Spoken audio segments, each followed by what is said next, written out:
La balado-diffusion de cette semaine est une présentation de JN Auto, vente et financement. Voiture presque neuve, plus de 35 véhicules électriques à partir de 50 $ par semaine. La STL achète 10 autobus électriques et Bixi se dote de vélos en libre-service électrique. Il semble évident qu'il y a un manque de connaissance des véhicules électriques de la part des concessionnaires.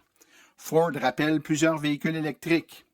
L'AVEQ demande aux partis politiques de se prononcer dans cette campagne électorale sur leurs mesures d'électrification des transports. Londres va facturer le stationnement des véhicules à fonction de leur émission de gaz à effet de serre. Il y aura 100 nouvelles bornes de niveau 2 d'installer en Gaspésie. On va discuter de la Ford Focus EV avec 2 propriétaires heureux de ce modèle de véhicule. Et une entrevue avec Pierre Nantel du nouveau Parti démocratique. Tout ça et bien plus encore dans cet épisode du balado Silence, on roule.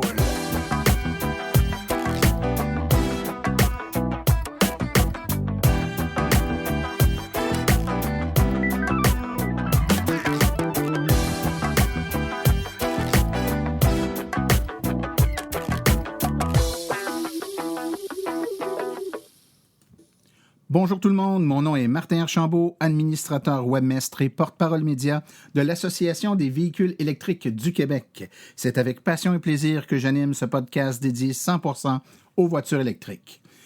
Alors mes amis, j'espère que vous avez eu un bel été, que vous avez profité des vacances. Moi en tout cas, j'en ai profité. Vous avez sans doute remarqué que le balado a fait une pause de quelques semaines pour me permettre de, tout comme mon véhicule, recharger mes batteries, reprendre un peu d'énergie, de soleil surtout, puis on va se le dire, là, quel été on a, du soleil, de la chaleur, du beau temps. Moi, je suis allé à l'extérieur du pays. Il a fait beau, il a fait chaud, mais je sais qu'ici aussi, il a fait très beau, très chaud, donc vous avez sans doute pu, je l'espère, en profiter. En profiter pour rouler électrique aussi, beaucoup de tourisme au Québec cet été, hein, on en a parlé dans les émissions avant les vacances, le taux de change qui favorise pas beaucoup le fait d'aller aux États-Unis, le réseau de bornes de recharge qui s'étend, qui se solidifie aussi, j'oserais dire. Ce qui fait que plusieurs personnes ont décidé de visiter des coins de pays, que ce soit la Gaspésie, les Maritimes, l'Ontario. Et puis, beaucoup de voyages s'est fait avec les véhicules électriques. On le voit sur les forums, sur les différentes plateformes là, qui traitent de véhicules électriques au Québec. Donc, un engouement, des véhicules qui ont plus d'autonomie aussi, il faut l'avouer, ce qui permet un peu plus facilement de faire des longues distances. Donc, les gens entreprennent des voyages peut-être qu'ils n'entreprenaient pas auparavant. Quoi qu'il en soit, ça a permis de se promener, de faire voir les véhicules aussi dans des régions qui sont peut-être un peu moins habituées d'en voir. Et les gens semblent en très grande majorité satisfaits de leurs vacances et de leurs véhicules. On a mis sur le site de l'AVEQ il y a quelques semaines là, un petit sondage où on demandait aux gens, regrettez-vous l'acquisition de votre véhicule électrique? On a plusieurs centaines de personnes qui ont répondu et à 98%, les gens ne regrettent pas l'acquisition du véhicule électrique. Même je dirais que les commentaires qui reviennent le plus souvent, c'est non seulement je le regrette pas, mais j'aurais dû le faire avant. Donc, les chiffres parlent. Les chiffres parlent. Donc, les gens, en très, très grande majorité, sont satisfaits de leur véhicule. Chaque véhicule a ses forces, ses faiblesses. Faut quand même être réaliste. Mais c'est comme ça aussi dans tous les types de véhicules, même à essence. Donc, dans la mesure où on est conscient de ce qu'on achète, qu'on connaît les forces, les faiblesses, les limites et les avantages de chacun des modèles, bien, on trouve quelque chose qui nous permet là, à la fois de nous véhiculer au quotidien, ça c'est sans trop de problèmes, mais également pour des plus longues distances, des vacances ou des randonnées plus lointaines en famille. On a plusieurs trucs sur la sellette à vous raconter aujourd'hui.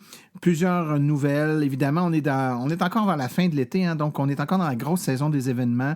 Donc, beaucoup d'événements qui ont eu lieu et qui auront lieu dans les prochaines semaines. Essentiellement des éléments de sensibilisation et d'essais routiers. Je vous invite sur le site de l'AVEQ, donc sur le calendrier, que ce soit à partir de la page d'accueil ou de la page de nouvelles, vous avez un lien pour voir nos calendriers d'activités. Allez jeter un coup d'œil là parce qu'on est présent aux 4 coins du Québec, que ce soit en Gaspésie, sur la Côte-Nord, dans le Bas-Saint-Laurent, dans l'Anaudière, aux îles de la Madeleine. Partout, on a des événements où on permet aux gens de venir essayer tout à fait gratuitement bon nombre de véhicules électriques. Et c'est souvent, c'est une façon de voir beaucoup de modèles sur place dans la même journée. de ressentir aucune pression parce que les gens qui sont là ne vous vendent pas de véhicules, c'est leur véhicule personnel. Ils vont simplement vous donner de l'information puis vous permettre de les essayer. Ça vous permet de vous faire une tête, de comparer. Puis par la suite, quand votre choix est fait, là, de faire les démarches un peu plus concrètes pour l'acquisition de ces véhicules-là. Donc, allez jeter un coup d'œil sur notre calendrier et laissez-vous tenter par l'expérience de participer à l'un ou l'autre des événements organisés ou encore auxquels participe l'Association des véhicules électriques du Québec. Alors, cette semaine, je remercie, comme je le fais à l'habitude, les auditeurs qui prennent le temps de m'écrire, de m'envoyer un petit courriel. Je vous redonne le lien, c'est martin@aveq.ca, donc martin@avec.ca.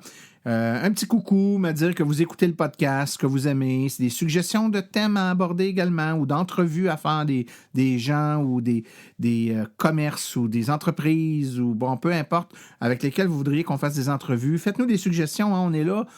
Tout d'abord, pour répondre à vos besoins et à vos désirs en termes d'informations sur les véhicules électriques. Donc, gênez-vous pas. Remarques constructives également. Je suis loin de penser là, qu'on fait un podcast qui est parfait. Donc, on essaie de s'améliorer. Puis, vos commentaires constructifs sont toujours les bienvenus. Vous pouvez également aller sur iTunes, faire une recherche là, dans les balados-diffusion sur Silence on roule, puis nous coter le nombre d'étoiles que vous pensez qu'on mérite. Évidemment, un 5 étoiles sur 5, ça nous donne beaucoup de points, puis ça nous permet de remonter dans la liste des balados et d'être vu par plus de gens. Cette semaine, donc, je salue au passage Jean-Yves Carrière qui a pris le temps de m'écrire et que je remercie pour son écoute. Et ça fait chaud au cœur parce que finalement, c'est pas mal la seule façon qu'on a pour se donner une idée de l'auditoire. Là, on n'a pas de sondage BBM en podcast. Et puis, étant donné qu'on est diffusé sur, je vous dirais, au moins une douzaine de plateformes actuellement, les plus grosses étant Google Play puis le Apple Store, mais on est également présent sur certaines radios web. On est présent sur les gros sites de balado-diffusion comme Balado Québec, RZO Web, etc.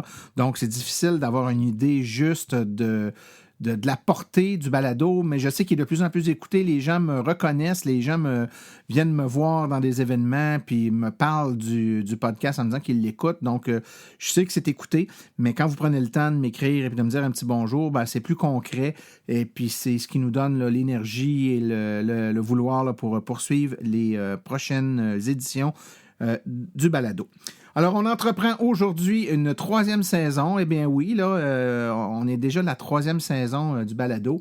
On approche le 40 épisodes, donc ça va vite. Et puis, je suis le premier surpris, agréablement surpris et heureux de la tournée des événements avec ce balado. Alors, ce que je vous propose, on fait une toute petite pause et on vous revient tout de suite après avec l'actualité dans le monde de l'électromobilité.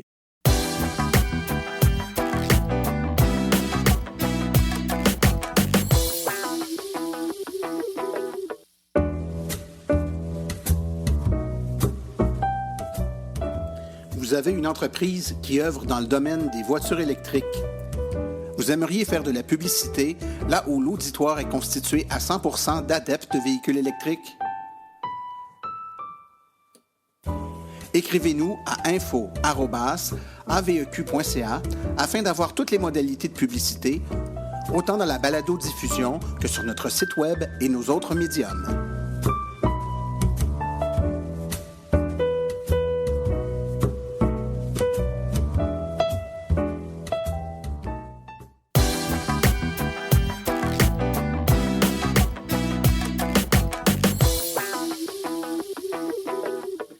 Le groupe BMW a vendu jusqu'à présent, cette année, plus de 71 000 véhicules électriques rechargeables, soit une hausse de 40,6 %. Les ventes de juillet de BMW, incluant la série i et la BMW e-Performance et les véhicules électriques mini, ont totalisé 10 649 véhicules, soit une augmentation de 30,9 %, confirmant la position de chef de file mondial en mobilité électrique de haute qualité. L'objectif de la compagnie est par contre de vendre 140 000 véhicules électriques en 2018. La plus grande disponibilité en Chine des BMW de la série 5, un hybride rechargeable construit sur place, a eu un impact important sur les ventes. Des contributions fédérales et provinciales de 10 millions de dollars permettront à la Société de transport de Laval, la STL, de faire l'acquisition de 10 autobus électriques. C'est suite à un appel d'offres que la compagnie New Flyer de Winnipeg qui a été le plus bas soumissionnaire, qui a remporté cet appel d'offres. De plus, cet appel a été effectué en collaboration avec l'Association du transport urbain du Québec, l'ATUQ, et ça devrait favoriser la livraison de 30 autobus de la Société de transport de Montréal, qui s'est également jointe à ce projet en cours de négociation. Les abonnés de Bixi ont maintenant accès à une petite flotte de vélos électriques en libre service. C'est 20 Bixi électriques qui ont été déployés et 20 autres le seront dans les prochaines semaines. Pour le moment, il y a 2 stations de recharge qui ont été installées dans le cadre du projet pilote, mais les Bixi électriques peuvent être empruntés et laissés dans les mêmes stations d'ancrage que les Bixi réguliers. Le tarif et les procédures d'emprunt sont exactement les mêmes que pour les vélos standards. Cependant, les cyclistes intéressés doivent avoir 14 ans et plus et un permis de classe 6D est exigé pour les 14 à 17 ans, mesurer 1,24 mètres et porter un casque protecteur, ce qui est obligatoire là, pour la pratique du vélo électrique en libre-service au Québec. Rien de nouveau sous le soleil, mais selon un récent article de la Gazette de Montréal, la vente des véhicules électriques est en croissance de façon constante, mais l'approvisionnement et le manque de connaissances demeurent des obstacles importants. Le prix et la disponibilité limitée des véhicules électriques sont les 2 facteurs qui découragent le plus les Canadiens. 2 enjeux que le gouvernement fédéral devra considérer rapidement quand il dévoilera sa nouvelle politique sur les véhicules électriques. Mais ce n'est pas tout. De nombreux vendeurs automobiles sont incapables de répondre à des questions aussi cruciales pour les acheteurs potentiels que le coût d'opération annuel ou encore quelle autonomie sur une pleine charge. Dans le cadre d'une étude effectuée l'hiver dernier par le gouvernement fédéral auprès de 178 concessionnaires, la moitié de ceux-ci confirmaient qu'ils vendaient moins de 5 véhicules électriques annuellement et n'avaient aucun véhicule électrique et 1/3 d'entre eux n'avaient aucun de ces véhicules, ni même en démonstration. Le maire de la ville de Pointe-Claire, John Belvedere, est fier d'annoncer que la ville poursuit ses actions axées sur le développement durable en bonifiant la flotte municipale avec l'ajout de 6 véhicules électriques. Tandis que de plus en plus de municipalités du Québec s'engagent frileusement à tester les voitures électriques en plongeant l'orteil à coups de 1 ou 2 voitures et souvent avec des hybrides branchables, la ville de Pointe-Claire, elle, a décidé de plonger en s'équipant de 6 voitures 100% électriques Kia Soul. Ce qui est exemplaire pour une petite municipalité de 31 000 habitants. Le maire Belvedere a compris que la conversion électrique des flottes municipales ne présente pas qu'une économie monétaire. Cette initiative verte permet également à nos équipes qui sont sur le terrain quotidiennement de réduire leur empreinte écologique en plus de sensibiliser les citoyens. La compagnie Ford procède à un important rappel de véhicules qui devrait toucher 1327 véhicules électriques en sol canadien. Le câble de recharge 120 volts d'origine est concerné. Le rapport, effectivement, qui démontre qu'il y a un risque d'incendie lorsque le câble est utilisé avec une prise de courant qui ne fait pas partie d'un circuit dédié à la recharge ou qui est simplement endommagé par le temps ou la corrosion. La nouvelle version de ce câble inclut une thermistance. Si une chaleur trop élevée est détectée, la charge sera simplement interrompue le temps que le tout redevienne à la normale. Les modèles touchés sont les Ford Focus électriques fabriqués à l'usine Ford du Michigan entre le 15 septembre 2011 et le 14 mars 2015, le Ford Fusion Énergie construit à l'usine Ford d'Hermosillo entre le 4 septembre 2012 et le 5 mars 2015 et la Ford C-Max Énergie assemblée à l'usine Ford du Michigan entre le 13 avril 2012 et le 14 mars 2015.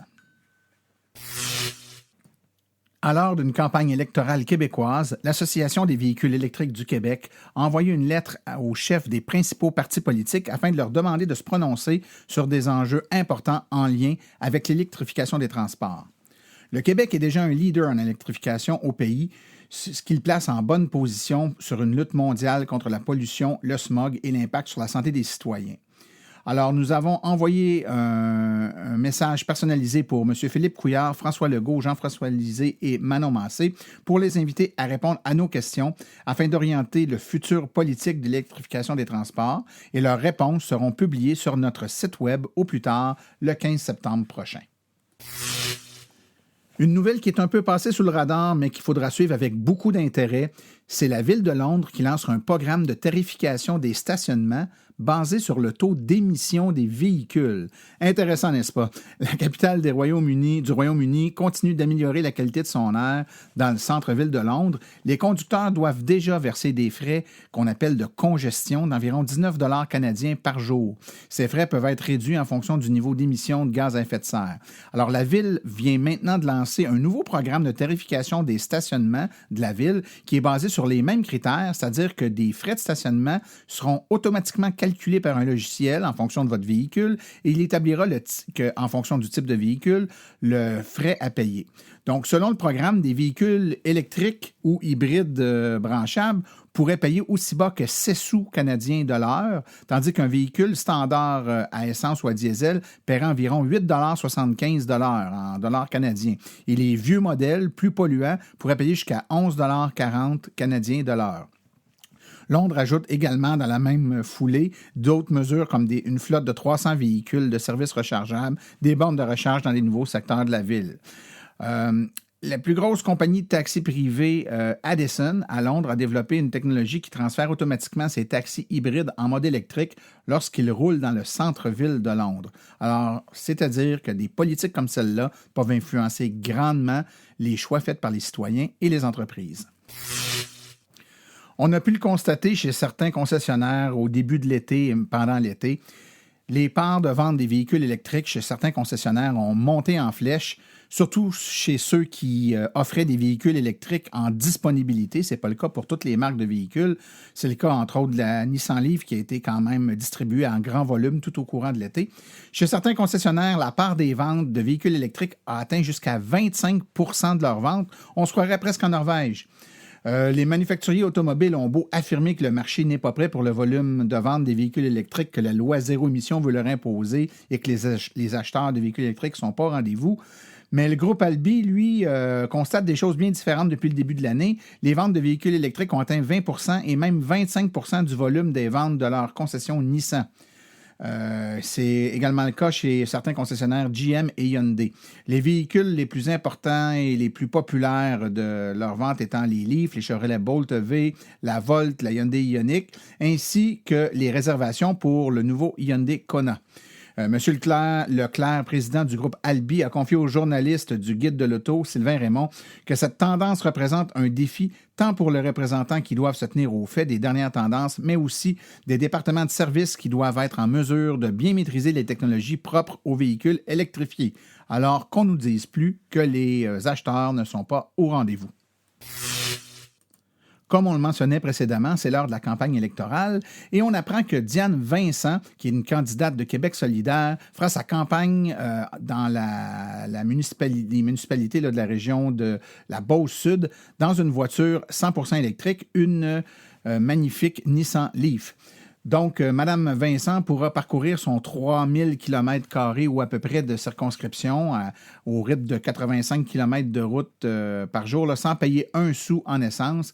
Avoir un véhicule électrique, c'est plaisant pour les déplacements de tous les jours. L'autonomie de la batterie me permet de faire les trajets de Beauceville vers Saint-Georges aisément pour aller, et cela a été autant vrai pour l'été que l'hiver. Et pour ce qui est des longs trajets, comme lorsqu'elle doit aller à la ville de Québec, il lui suffit de 20 minutes de recharge et de 30 minutes en hiver à un poste de recharge rapide et le tour est joué, en espérant que d'autres candidats s'inspirent de Mme Diane Vincent. On vous en avait parlé dans le présent balado à l'épisode 37 en juillet dernier, lorsqu'on vous a parlé du réseau roulé vers la Gaspésie, que des bornes niveau 2, donc des bornes 240 volts, seraient bientôt installées en grande quantité pour s'ajouter aux nombreuses bornes de recharge rapide déjà en place là-bas. Eh bien, c'est le coup d'envoi de cette deuxième phase du projet qui a été donné à Mont-Louis, là où la première borne de cette nouvelle vague a été implantée. Avec l'ajout de 100 nouvelles bornes électriques au cours des prochains mois, la Gaspésie comptera 111 bornes sur l'ensemble des 5 MRC, en faisant ainsi la région la plus imposante en termes de réseau de bornes de recharge au Québec. Nous avons actuellement 60 commerces et lieux touristiques inscrits pour accueillir une borne. Nous souhaitons qu'elles soient toutes accessibles au public d'ici la fin de l'année, a expliqué l'instigateur du projet, Danny Bergeron. Cette nouvelle phase permet à la Gaspésie de se positionner comme une destination prisée pour le tourisme possédant une voiture électrique. Nous emboîtons le pas vers une économie verte qui fait même l'envie des grandes villes comme Montréal. Et je vous donne en scoop qu'en entrevue dans la semaine prochaine, on va parler avec François Viault qui a fait cet été du tourisme avec une voiture 100% électrique dans la région de la Gaspésie. Selon un jugement de la Cour supérieure de l'Ontario, l'exclusion de la compagnie Tesla Canada de la période de grâce accordée pour avoir droit au rabais sur un véhicule électrique était arbitraire et discriminatoire, portant spécifiquement préjudice à Tesla. Tesla Canada avait lancé une poursuite contre le gouvernement de Doug Ford après que celui-ci ait changé la formulation et l'annulation du programme de rabais pour exclure spécifiquement Tesla. Au moment de l'annonce de sa décision d'annuler le programme d'incitatif, le gouvernement ontarien avait en effet indiqué que les mesures financières incitatives seraient respectées pour les véhicules commandés auprès d'un concessionnaire automobile à condition qu'elles soient livrées et immatriculées avant le 10 septembre. Les acheteurs de Tesla se trouvaient cependant dans l'incertitude puisque Tesla n'est pas un réseau de concessionnaires. Et à ce moment-là, la loi avait été modifiée, la formulation avait été modifiée pour les inclure. Donc, la balle est maintenant dans le camp du gouvernement ontarien qui devra revoir l'application de sa décision. Espérons que ce sera au bénéfice de l'ensemble des acheteurs de voitures électriques ontariens. À l'automne 2014, le ministère des Transports du Québec faisait un projet pilote d'installation de bornes de recharge rapide le long de l'autoroute 40 et en même temps a installé des panneaux le long des autoroutes qui annonçaient, grâce à l'iconographie de la voiture électrique, c'est-à-dire le petit symbole de voiture entouré d'un rond qui symbolise la prise de recharge électrique, ce projet pilote-là devait tester la faisabilité de la chose. Ce fut un grand succès, mais on devait également, par la suite, réutiliser cette iconographie-là pour annoncer ou indiquer aux électromobilistes actuels et futurs, c'est aussi une façon de faire une publicité, d'indiquer où sont les bornes de recharge de façon à faciliter l'accès à ces dernières. Par contre, on a été forcé de constater qu'à l'exception du projet pilote sur l'autoroute 40, l'iconographie et les pancartes du ministère des Transports du Québec qui annoncent les bornes de recharge rapide n'ont pas toujours été installées et l'iconographie est souvent inexistante. Pourquoi? 2 obstacles. Le premier, c'est le budget. L'utilisation de l'iconographie sur les panneaux bleus indique des coûts annuels récurrents. Puisque le MTQ n'est pas exempt de cette tarification. Par contre, les panneaux bruns, ça n'aurait pas été une restriction budgétaire, mais il y en a un peu moins sur nos routes. Le deuxième obstacle, c'est le pictogramme. Lors de discussions avec les responsables des panneaux, personne ne s'entendait sur le pictogramme à utiliser officiellement. Celui qui est présent en fonction sur l'autoroute 40 est unique au Québec et on préférait utiliser le pictogramme plus universel. Au Vermont, par exemple, ou ailleurs aux États-Unis, on utilise une pompe à essence qui possède une prise de courant avec les inscriptions EV dessus. Donc, c'est tous des points qui fait que ce projet tergiverse dans le temps et qu'on ne trouve que très peu d'indications le long des autoroutes pour nous dire où sont les bornes de recharge rapide. Avec le réseau de charge du circuit électrique qui est appelé à prendre de l'expansion dans les prochaines années, il est plus que jamais impératif, selon l'Association des véhicules électriques, de s'assurer que la signalisation fera une partie intégrante des projets d'installation de BRCC au Québec, et ce pour mieux répondre aux besoins des électromobilistes actuels et futurs.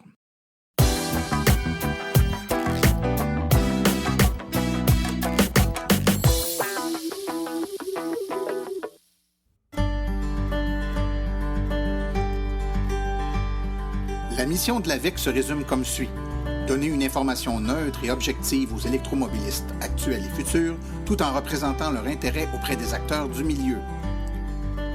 L'AVEQ se veut aussi un acteur stimulant en matière de politique québécoise en transport électrique avec plusieurs participations à des commissions parlementaires.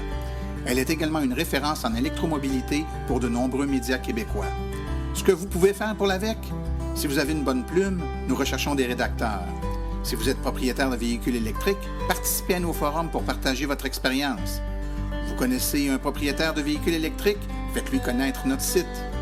Vous connaissez un vendeur de véhicules électriques? Laissez-lui notre carte d'affaires. Vous voulez installer une borne chez un commerçant ou au travail? Consultez nos guides. Vous voulez vraiment nous faire plaisir? Devenez membre de notre association. Vous voulez devenir partenaire ou annoncer sur notre site?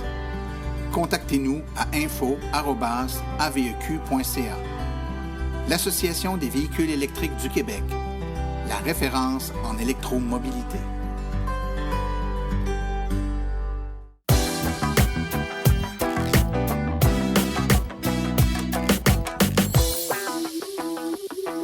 Il y a définitivement un modèle de voiture dont on n'entend pas assez parler, probablement parce qu'elle a été disponible en très peu de modèles ou en très peu d'exemplaires chez les concessionnaires dans les dernières années. Mais néanmoins, c'est un modèle qui est de plus en plus populaire, qui fait de plus en plus parler et je pense qu'il mérite sa place aussi haut que les autres modèles de véhicules. Puis c'est pour ça qu'on veut vous le faire découvrir aujourd'hui. Et on va le faire en compagnie de 2 propriétaires de cette magnifique voiture, la Ford Focus EV. Donc, premièrement, de la Montérégie, Caroline Boivin. Bonjour, Caroline. Bonjour. Et de Lanaudière, j'ai Steve Piché. Bonjour, Steve. Bonjour. Donc, la Ford Focus EV, les gens connaissent probablement le look de la Ford Focus, qui est un véhicule qui était et qui est toujours populaire dans sa version à essence, mais qui prend de plus en plus de popularité dans le modèle électrique. La première question que j'ai pour vous, en commençant par Caroline, ça fait combien de temps que tu possèdes ta Ford Focus? Je l'ai acheté fin juin de cette année, donc un gros 2 mois. Donc, c'est tout nouveau, tout beau, là. Oui, c'est ça, c'est un modèle 2018. Et c'est la première voiture électrique que tu possèdes? Exact. Et toi, Steve, depuis quand tu as le véhicule? Moi, je l'ai acheté depuis début juin également. Dans le fond, c'est quand même assez récent, mais j'ai quand même pu faire plusieurs kilomètres. Je suis rendu à 9500 kilomètres, fait que je suis capable de bien connaître le véhicule. D'accord. En fait, c'est quand on fait des représentations où on parle des différents modèles de véhicules, les gens souvent nous posent des questions sur les véhicules qu'ils voient beaucoup, qu'ils voient souvent. Il y a certains modèles qui sont plus populaires parce qu'ils sont là depuis plus longtemps ou encore qui ont été rendus disponibles chez les concessionnaires en plus grande quantité. Les Kia Soul, les Nissan Leaf, tout ça. La Ford Focus EV, il y en a beaucoup moins. On en voit moins et les gens sont souvent très surpris de ce véhicule-là, autant en termes de performance du véhicule, de caractéristiques. Qu'est-ce qui vous a amené à vous tourner vers ce modèle-là de véhicule plutôt qu'un autre modèle? Caroline, toi, qu'est-ce qui t'a fait pencher pour la Ford Focus? Ben moi, ça a été une grosse réflexion de plusieurs années. Justement, j'ai fait pas mal mes devoirs, j'ai fait beaucoup tout le tour. J'étais allée au salon de l'auto et j'ai fait le tour juste pour regarder les électriques. J'ai essayé aussi la Volt sur place, que j'ai pas vraiment aimé là, parce que moi je suis pas très grande, puis j'ai trouvé que c'était un châssis qui était très très gros. Et puis là après ça, mon choix c'était vraiment la Golf, la e-Golf. Puis là quand j'ai regardé le peu de disponibilité, là j'ai regardé à gauche à droite, la Leaf non plus était pas disponible. Moi j'étais dit pour changer de véhicule, puis c'était certain que j'allais vers un véhicule électrique. Puis là, j'ai une annonce à la télé, puis là, j'ai fait « Ah oui, c'est vrai, Ford a un véhicule électrique. » Avec ma compagnie, on avait un certain rabais employé. Je travaille pas pour Ford, là, mais avec ma compagnie, on avait un rabais, fait que j'ai dit « Je vais aller voir. » Puis j'ai été vraiment surprise. Je suis allée l'essayer. J'ai adoré l'essai. J'ai adoré le look parce qu'elle n'a pas de l'air d'une voiture électrique. Elle passe assez inaperçue. Puis j'ai adoré le prix. Fait que pas mal ça qui a été tout... C'est ça qui répondait à tes besoins, oui. Oui, et toi, ça Steve... a rencontré mon budget.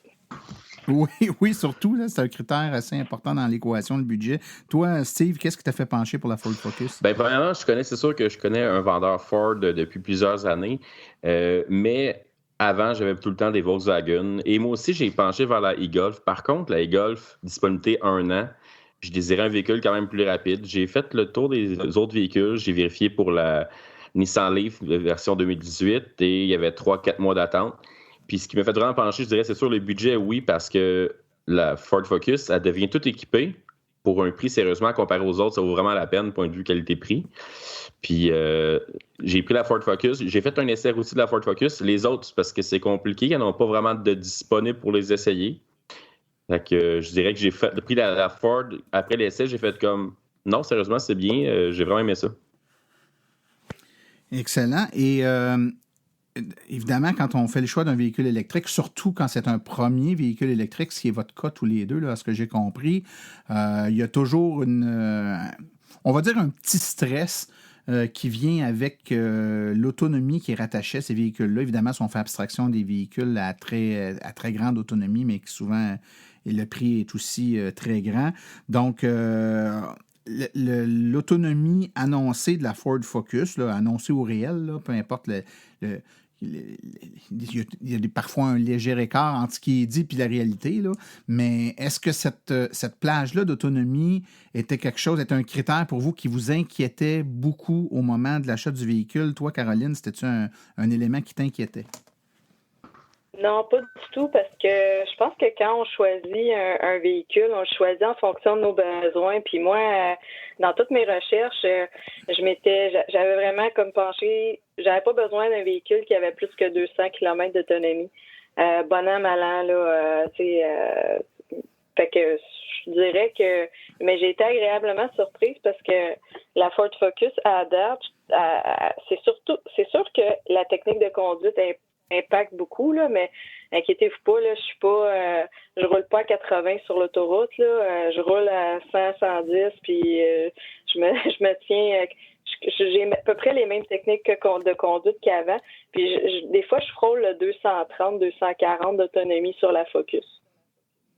Oui, c'est pas mal ce que j'entends moi aussi comme chiffre. Toi, Steve, l'autonomie, qu'est-ce que tu en penses? C'est sûr qu'au début, j'hésitais vraiment, étant donné que l'autonomie était la plus basse des catégories que j'avais vérifiées. Je voyage quand même beaucoup dans la journée. Dans le fond, j'ai 3 succursales dans la région. On a la Naudière, dans le fond, Lavaltrie, Bertheville, Masquinongé. Donc, dans une journée, si je fais les 3 succursales, ça me fait beaucoup de voyagements. Puis j'ai fait des tests de journée, puis ça pouvait aller à 150. Fait que là, je me suis dit, dans l'hiver, ça fonctionnera peut-être pas. Par contre, on a fait l'installation d'une borne à la succursale de Berthierville qui fait en sorte que ça m'aide si j'ai vraiment besoin. Puis il y a aussi une borne à Masquinongé. Fait que ça permet vraiment pour l'hiver, parce que dans l'été, présentement, j'ai aucun problème. Moi aussi, l'autonomie, ça va dans les 230, 240. Tu sais. Puis si tu fais vraiment attention, je suis capable de monter encore plus que ça. Mais encore là, on s'entend, là. Faut qu'on ait une conduite quand même normale, là. Oui, c'est ça. Puis souvent, les gens ont la perception, puis on l'entend des fois, que les autos électriques, ça roule à 85 km/h sur l'autoroute. Comme n'importe quelle auto, on peut rouler, oui, à 85, mais en ce qui me concerne, il faut vraiment qu'on soit à court d'énergie et vraiment mal pris, là. On ne conseille pas aux gens à sous-rouler, mais à vitesse normale, puis avec ce qu'on appelle une éco-conduite, je dirais, là, c'est plutôt au niveau des accélérations, de bien utiliser le freinage régénératif, de bien comprendre comment fonctionne. Il y a des nuances de conduite entre un véhicule à essence et un véhicule électrique, mais quand on les maîtrise bien, effectivement, on est capable de tirer le maximum du véhicule. Simplement dire à nos auditeurs que la Ford Focus électrique est vendue là, avec une autonomie annoncée de 185 km. Puis la très grande majorité des gens, là, ou la quasi-totalité des gens font au moins ça et souvent plus là, en été, là, donc dans des conditions, dans de bonnes conditions. Bien entendu, l'hiver, comme tout véhicule électrique, en fonction de la température, puis tout ça, ben, ça va descendre un peu. Il faut s'y attendre. Donc, l'utilisation, dans les deux cas, j'imagine, vous fonctionnez avec, vous avez une borne de recharge à la maison, vous vous rechargez sur une base quotidienne à la maison, c'est ça? Ben moi, dans le fond, j'ai pas une borne niveau 2 à la maison. Je fais un essai à savoir si le niveau 1 ça fonctionne quand même à la maison. Pour l'instant, ça fonctionne. J'ai les niveaux 2 au travail, fait que ça me permet de combler. Puis j'ai une borne niveau 2 aussi pas très loin de la maison si un besoin urgent, par exemple. Oui, OK. Toi, Caroline? Moi, j'ai fait installer une Flow G5. J'ai été à peu près 1 mois et demi sans la borne, de brancher directement sur le 120. Puis je dis ça de mémoire, là, mais tu sais, comme il y a beaucoup de fonctionnalités sur l'application MyFord Mobile. Puis il me semble que pour que la voiture soit réchauffée le matin ou qu'elle soit fraîche là, en été, il faut qu'elle soit branchée sur le 240, mais je ne sais pas si ça fonctionne sur le 120, ça. Fait que, en tout cas, moi, je l'ai fait installer, puis c'est certain que la grosse différence entre avoir une borne de recharge niveau 2 puis pas l'avoir, c'est que si on arrive avec la charge vraiment à zéro, ce qui est, dans mon cas, très rare, tu sais. Si j'arrive avec une charge qui est proche de zéro, il me reste 5 km d'autonomie, je la branche, je l'apprécie vraiment beaucoup parce qu'en dedans de 5 heures, elle est complètement rechargée. Fait que ça veut dire que le lendemain, mais quand sur la 120, quand il me restait 5 km d'autonomie, c'était un peu plus long, ouais. Oui, bien sûr. Pour donner une idée là, à nos auditeurs, souvent, comme je disais tantôt, il y a certains modèles de véhicules qui sont un peu plus connus puis qui sont un peu plus un jalon, une référence pour les gens quand ils comparent les véhicules. La Nissan Leaf en est une. La Nissan Leaf, dans sa mouture 2016-2017, avait une batterie de 30 kWh. La nouvelle, la 2018, c'est 40 kWh. Donc, la Ford Focus se situe entre les deux à 35 kWh. Donc, on parle là, d'un temps de recharge là, de à peu près 5h30 là, sur une borne de niveau 2. C'est quand même un moteur qui a 143 chevaux et puis un couple de 184 livres par pied. C'est une motorisation qui est très intéressante pour une voiture compacte comme ça. Et puis, le port de recharge rapide, si je ne m'abuse, c'est le CCS Combo, c'est bien ça? Oui, c'est ça. Oui. Donc, c'est ceux qui sont habitués de voir les bornes de recharge rapide, là. Donc, c'est le connecteur là, qui est un petit peu plus petit, là, qui devient de plus en plus populaire en termes de standard pour la borne à recharge rapide. Les deux, vous l'avez donc depuis pas très longtemps. Vous ne l'avez pas eu l'hiver, donc vous n'avez pas pu voir un peu comment elle se comporte dans les grands froids, mais vous avez sans doute utilisé les bornes de recharge rapide. Comment se comporte cette voiture-là sur une borne de recharge rapide en termes de vitesse de recharge en fonction du niveau de charge, puis en fonction du nombre de bornes de recharge successives? Est-ce qu'elle est performante ou est-ce que la vitesse de recharge varie ou baisse rapidement? Comment se comporte, Steve, si je te pose la question? Ben, moi, je trouve qu'elle se comporte très bien. J'ai fait plusieurs fois des BRCC, par exemple. Je suis monté à Rimouski, puis ensuite de ça, je suis redescendu par la Rive-Nord aussi, en redescendant après avoir pris le traversier. Puis je pouvais prendre 2-3 bornes consécutives des BRCC sans problème. Je faisais du 350 volts avec 125 ampères en moyenne, ce qui est très bon. Puis, je veux dire, c'est rapide quand même. Je dirais, mettons, si j'étais à 0%, c'est arrivé, j'étais vraiment quasiment à 0 parce qu'il y avait une borne défectueuse en montant à Rimouski. Puis, ça a pris 45 minutes de partir de... Vraiment, il me restait 2 km. Fait que 0% à aller me rendre... je me suis rendu à 85% cette fois-là. Fait que 45 minutes parce que j'étais vraiment à 0. Mais sinon, en temps moyen de 20 à 80%, on peut aller dans le 33 minutes selon ce qu'ils disent.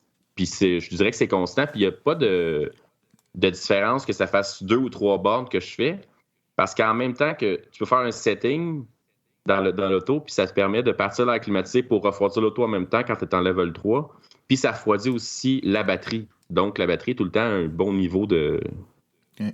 Donc, tu maintiens ton 120-125 ampères, donc une puissance de recharge là, tout près de 50 kW de façon assez constante, aller jusqu'à au moins 80% de recharge. Ben, je dirais même jusqu'à 88 là, pour les avoir testés quand il n'y avait pas personne autour de moi qui attendait, bien sûr.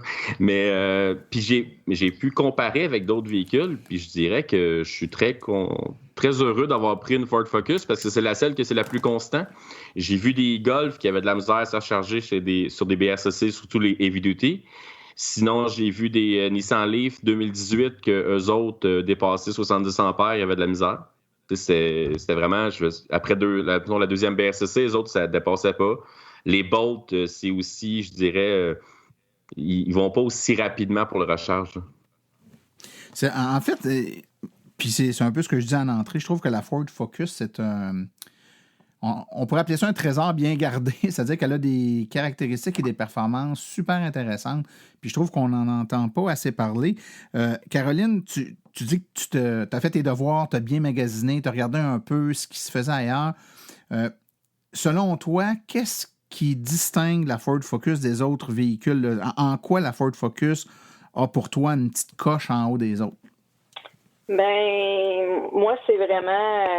j'ai l'impression d'avoir ce que je recherchais dans un véhicule électrique en respectant mon budget. Fait que ça, moi, c'est le plus. Fait que j'ai vraiment... Parce que, tu sais, quand je magasinais pour ma voiture, je dépensais en moyenne 300 à 400 $ par mois d'essence. Eh bien, c'est à peu près ça qu'elle me coûte, la Ford Focus, par mois, tu sais. Peu importe où est-ce que je vais. Fait que moi, dans mon budget, là, j'ai gagné, j'ai l'impression d'avoir gagné, tu sais, un 400 $ par mois parce que j'ai une voiture de l'année et j'ai pas d'essence à mettre dedans. Tandis que si j'étais allée avec un autre véhicule, il aurait fallu que je mette un 3-4 000 de comptant pour arriver à peu près à ce budget-là, tu sais. Je faisais juste pour... Puis tu sais, comme la Bolt, Fallait que je mette presque 10-15 000 pour arriver à ce budget-là. Oui. Il y a une bonne différence de prix.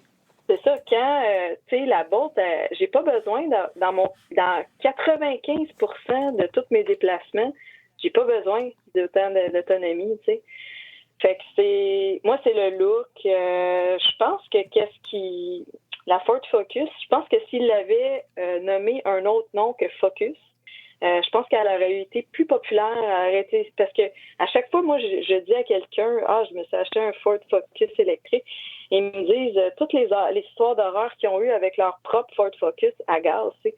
Puis là, je me dis, moi, j'ai pas de transmission, j'ai pas de moteur, fait que j'ai des chances que ça aille bien, tu sais.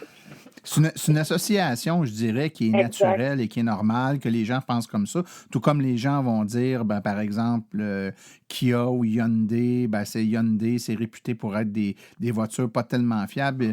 Il y a eu un moment dans l'histoire, effectivement, où les modèles Hyundai à essence n'étaient pas nécessairement les voitures les plus fiables sur la planète. Mais il faut bien comprendre que l'ingénierie d'une voiture à essence et d'une voiture électrique, c'est totalement différent. Puis des manufacturiers qui ont moins bonne réputation dans la voiture à essence peuvent fabriquer et distribuer des voitures électriques d'excellente qualité. Et souvent, on a des gens, par exemple, qui n'aiment pas les voitures américaines puis qui vont être très surpris de la performance des voitures électriques américaines et la même chose pour les voitures coréennes. Donc, c'est normal que les gens pensent ça, mais en même temps, je pense que c'est de les asseoir dans le véhicule, de leur permettre de l'essayer, de leur démontrer qu'on n'a pas de problème, probablement moins qu'ils en ont avec leur voiture à essence. Puis c'est là que les gens réalisent qu'effectivement, c'est deux mondes totalement différents. Toi, Steve, qu'est-ce qui, selon toi, distingue la Ford Focus des autres voitures électriques? Il y a le prix et la disponibilité.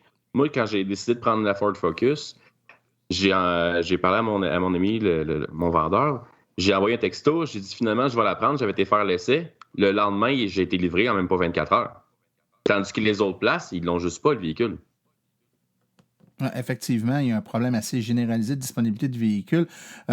Puis, tu es certain que, de règle générale, la majorité ou la plupart des concessionnaires Ford qui vendent de l'électrique, bien sûr, peuvent avoir une Ford Focus dans un délai qui est très raisonnable.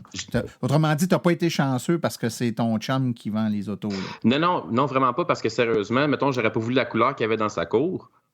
Je voyais l'inventaire de tous les vendeurs qu'il y avait au Québec, parce qu'en 2018, tout ce qui est Ford Focus électrique est seulement au Québec. Donc, tout ce qu'ils ont produit pour le Canada a été shippé seulement au Québec. C'est pour ça que la disponibilité au Québec est vraiment intense. Oui, exactement. Ouais.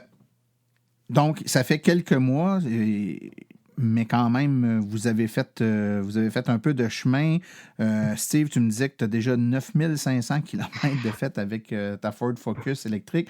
Est-ce que tu regrettes ton choix aujourd'hui de l'électrique et du modèle de véhicule? Donc, avec du recul, est-ce que tu ferais des choix différents ou est-ce que tu penses que tu as fait le meilleur choix que tu pouvais faire? Je pense que j'ai fait le meilleur choix que je pouvais faire avec le budget que je voulais me donner également, parce que c'est sûr, le seul défaut que moi, je trouve de la Ford Focus électrique, c'est le rangement dans le coffre arrière. Si on veut partir en camping, ça se fait, mais il ne faut pas être 5 dans le véhicule. Parce que, tu sais, la batterie est comme dans la valise, donc ça prend quand même de la place. C'est le seul défaut. Ouais. Caroline, tu es d'accord avec ça? Oui, complètement. Sauf que l'avantage, c'est que, c'est ça, le cache-bagage s'enlève. Il y a une espèce de séparateur en avant de la batterie. Ça aussi, ça s'enlève. Fait que quand tout ça est enlevé, tu perds toute une grosse partie. Tu perds une partie de la valise. Mais ça dépend aussi ce que les gens en font, tu sais, comme utilisation. Moi, je partirai pas en camping. Comme là, en fin de semaine, je m'en vais à l'île aux Coudes. Je vais rester dans un B&B là-bas, tu sais, mais il va y avoir 2 sacs, là, puis peut-être une petite glacière là, dans la valise, fait que je suis pas trop inquiète.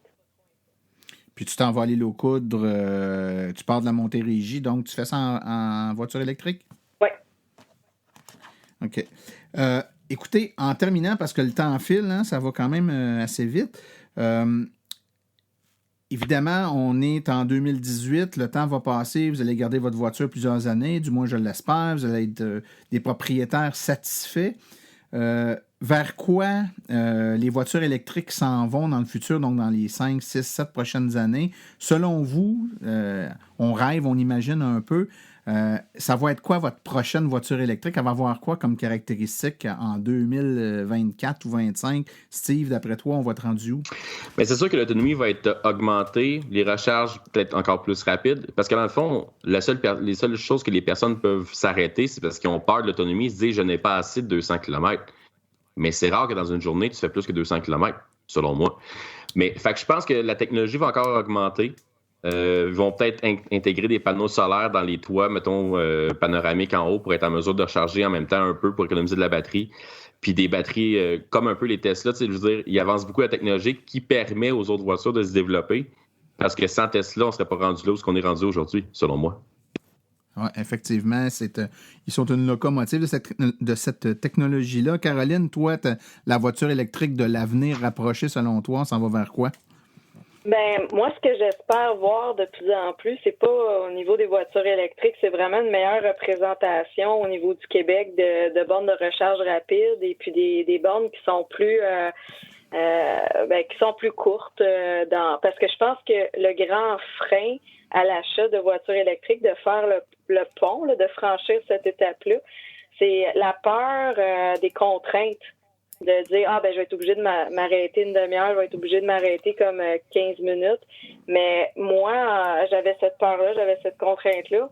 En étant propriétaire, je trouve que tous les avantages sont tellement plus hauts que les petits inconvénients de devoir arrêter 15 minutes pour recharger ma batterie, puis de prendre un café. Puis je trouve que c'est un autre... je pense que les gens, ils vont... Je pense que pour l'avenir, il faudrait que les gens arrêtent de se mettre des freins qui n'existent pas pour faire le saut en électrique.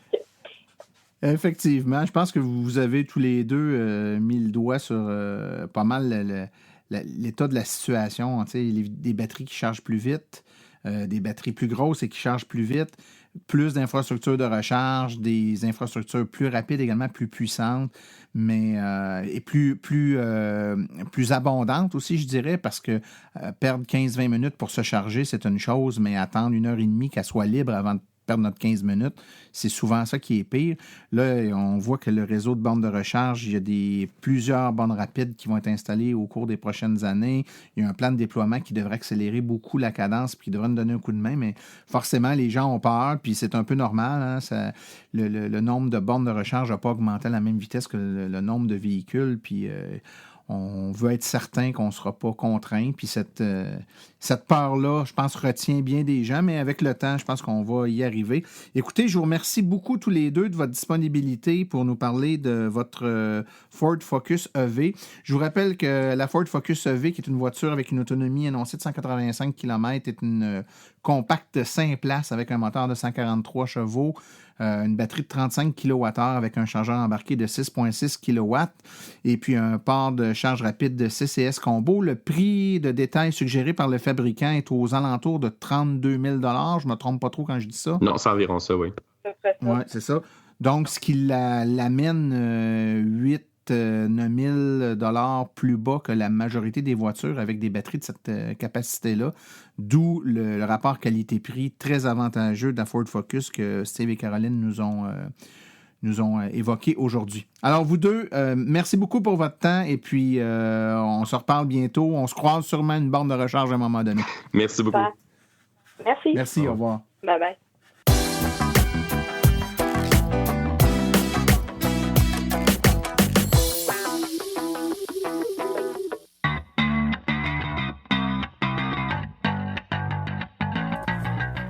Vous êtes intéressé à faire le saut pour une voiture électrique?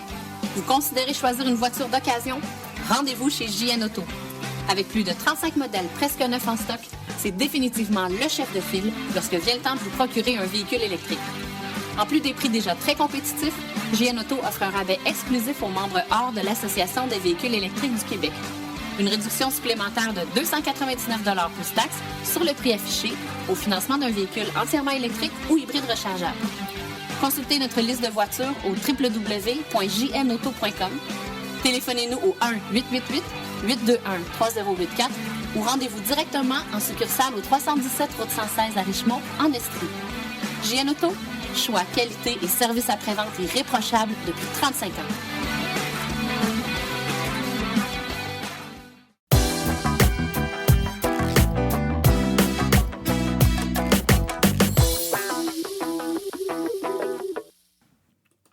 Il y a quelques semaines, la Coalition électrique de Longueuil, en collaboration avec l'AVEC, organisait un événement d'essai routier à Longueuil, au marché public de Longueuil, et j'en ai profité pour interviewer Pierre Nantel, qui est le député du NPD là, pour la région de Longueuil-Saint-Hubert. Je vous demande tout de suite d'être indulgent parce qu'il vantait beaucoup, alors c'est difficile pour le son, on entend beaucoup le vent dans le microphone, mais je pense que vous pourrez quand même apprécier cette entrevue. Alors écoutons tout de suite Pierre Nantel du NPD. Alors, je suis en compagnie de Pierre Nantel, député du NPD à Longueuil-Saint-Hubert. Bonjour. Bonjour. Et ici, aujourd'hui, une journée d'essai routier qui est organisée en collaboration avec la Coalition électrique de Longueuil. Est-ce que tu peux nous en parler un peu? Ce que c'est cette coalition-là? Bien, la Coalition des élus pour l'électrification à Longueuil est née il y a environ 2 ans. C'était quelque chose qui m'apparaissait une nécessité parce que je voyais qu'on avait à Longueuil, puis dans le Grand Longueuil, une expertise de l'électrification des transports que je trouvais qu'elle n'était pas assez mise de l'avant au niveau des parcs industriels et tout ça. Puis après ça, on s'est mis à constater que je n'étais pas tout seul, moi, à m'intéresser à l'électrification des transports, ayant moi-même en 2002 acheté une Prius 2001 qui se vendait pas à l'époque, personne ne voulait de ça.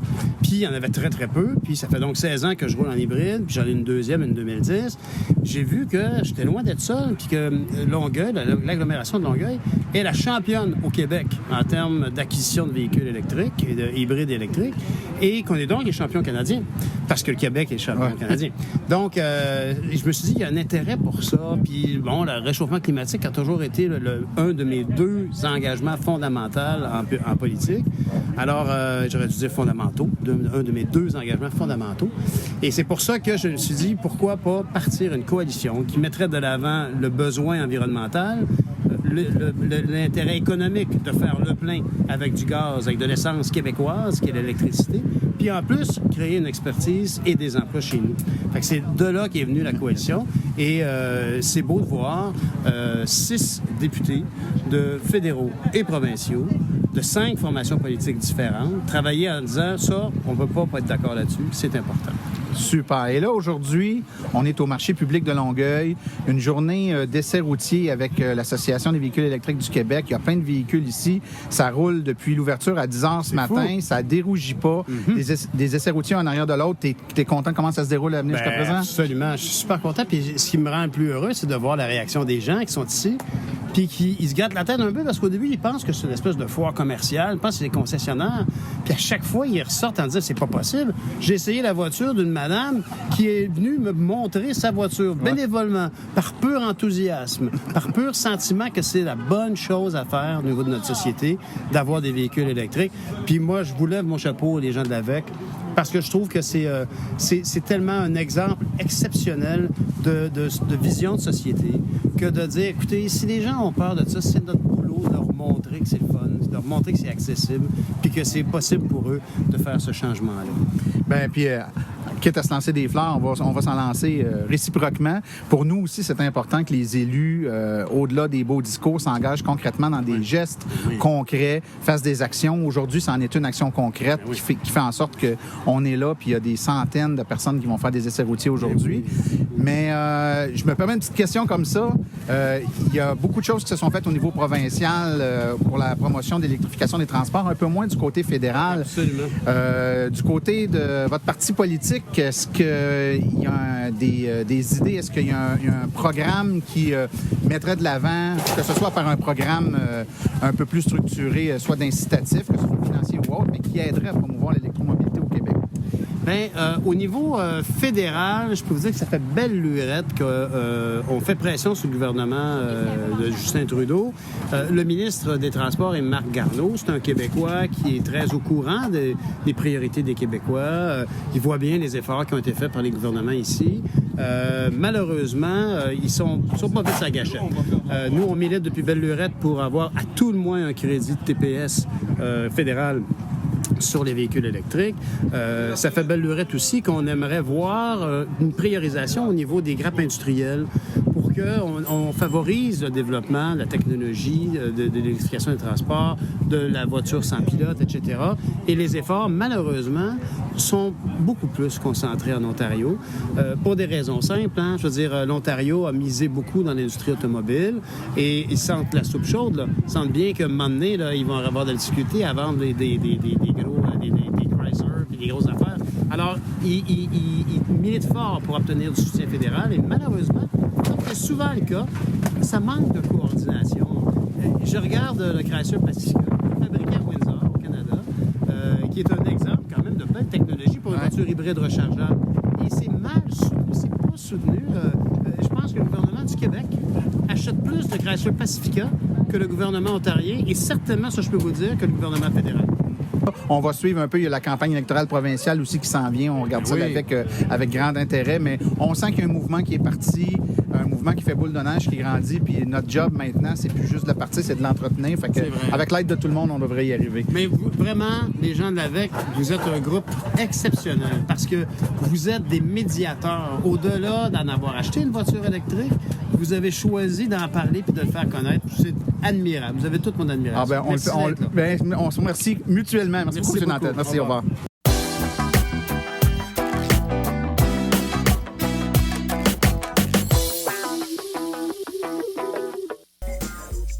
Voici les événements à venir dans le monde de l'électromobilité pour les prochaines semaines. Du 31 août au 2 septembre, c'est le Bière et Saveurs de Chambly. L'AVEQ sera là avec un kiosque d'information ainsi que des autobus navettes électriques pour se rendre sur le site. Le 2 septembre, c'est les essais routiers à Saint-Michel-des-Saints, 290 rue Brassard, kiosque d'information et essais routiers de véhicules électriques. Le 2 septembre toujours, c'est le dimanche branché à Saint-Élie de Caxton. Encore une fois, des essais routiers et kiosque d'information. Le 14 septembre 2018, conférence sur les voitures électriques. C'est à 19h à l'Hôtel Delta, au 2675 Boulevard du Royaume, à Jonquière. Essai routier au Saguenay le 15 septembre 2018, de 9h à 16h. C'est un bureau d'information touristique au 2555 Boulevard Talbot à Chicoutimi. Et le VFS de Rawdon le 15 septembre 2018 chez Bourgeois Chevrolet au 3502 rue Queen à Rawdon, kiosque d'information et essai routier et inauguration de la nouvelle station de recharge solaire.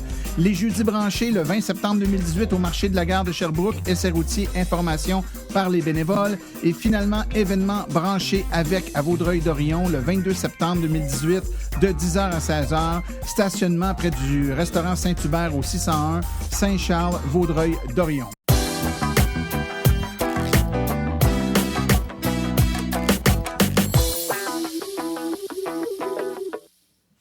Ceci conclut la présente balado-diffusion. L'AVEQ remercie tous les collaborateurs, particulièrement Steve Piché, Caroline Boivin et Pierre Nantel pour leur participation aujourd'hui.